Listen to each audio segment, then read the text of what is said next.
অনেকে জানেন আইসিডিএস এর full form integrated child development scheme. অনেকেও জানেন এই কর্মসূচির লক্ষ্য 6 বছরের শিশু, অন্তঃসত্ত্বা নারী এবং প্রসূতি মায়েরা।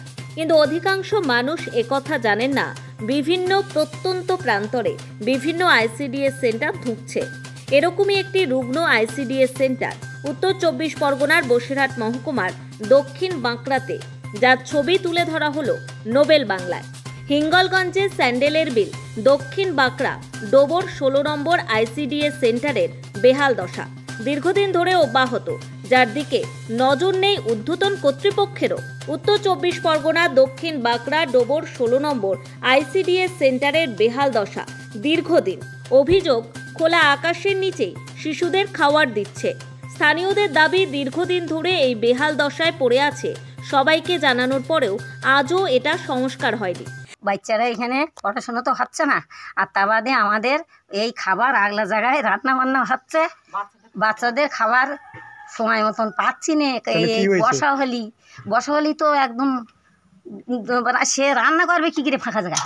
বসা কি হয়েছে এখানে ভেঙে গেছে। কি চাইছেন এখন আপনারা? আমরা চাইছি যে হচ্ছে এই ঘরটা হোক তাড়াতাড়ি, আমরা জানো বাচ্চা কাচ্চারা পড়তেও পারে, খাতেও পারে। এই আইসিডিএস সেন্টারে বাচ্চারা পড়াশোনা করতে আসে না। পড়ুয়ার সংখ্যা প্রায় 43 জন। এ বিষয়ে প্রশ্ন করলে আইসিডিএস কর্মী প্রজাপতি পাইক বলেন, দীর্ঘদিন ধরে সিডিপিও এবং প্রশাসনের আধিকারিক ও স্থানীয় প্রধানকে জানিয়েছি, কিন্তু তার সুফল এখনো পাইনি। পড়ুয়াদের অভিভাবকরা বলেন, যাতে দ্রুত এই স্কুলটি সংস্কার হয় তাহলে খুব ভালো হয়, তাহলে বাচ্চাদের পড়তে পাঠাতে পারবো। আরও বলেন, আমরা সরকারের কাছে আবেদন করছি, যত দ্রুত সংস্কার হয়ে যায় তাহলে খুবই ভালো হবে। আমাদের দক্ষিণ বাঁকড়ার ডোবর 16 নম্বর সেন্টার, এই যে সেন্টারটা ভেঙে গেছে। আমরা খোলা বাতাসের নিচে খিচুড়ি নিতেও পাচ্ছি না, আমাদের দিচ্ছে, আমরা নিয়ে যাচ্ছি, বাচ্চারাও পড়াশোনা করতে পারছে না। আমরা চাইছি যে তাড়াতাড়ি সেন্টারটা যেন সোজা হয়, বা হচ্ছে আমরা সুস্থভাবে যেন খিচুড়িটা নিয়ে যেতে পারি। এ বিষয়ে স্থানীয় প্রধান পরিতোষ বিশ্বাসের কাছে প্রশ্ন করলে তিনি বলেন, আমরা এটা শুনেছি ও পরিদর্শনও করেছি, এটা দ্রুত সংস্কার হবে।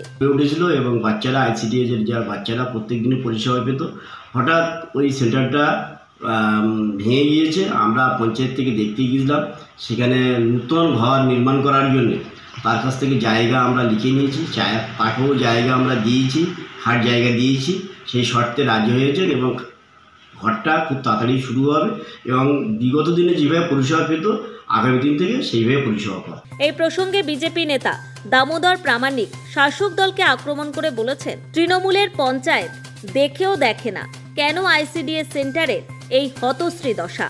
দক্ষিণ বাঁকড়াতে যে আইসিডিএস সেন্টার আছে সেখানে মোট 43 জন বাচ্চা কাচ্চা পড়ুয়ারা আছে। বেহাল দশা, খুবই লজ্জাজনক ব্যাপার। বাচ্চাদের স্বাস্থ্যের বিষয়ে এই সরকার অনেক বড় বড় কথা বলে, কিন্তু আইসিডিএসটা ভাঙা অবস্থায় পড়ে আছে, খুবই লজ্জাজনক ব্যাপার। আমি প্রশাসনের কাছে দ্রুত এই বিষয়টাকে দেখার জন্য অনুরোধ করব। Bureau report, Nobel Bangla.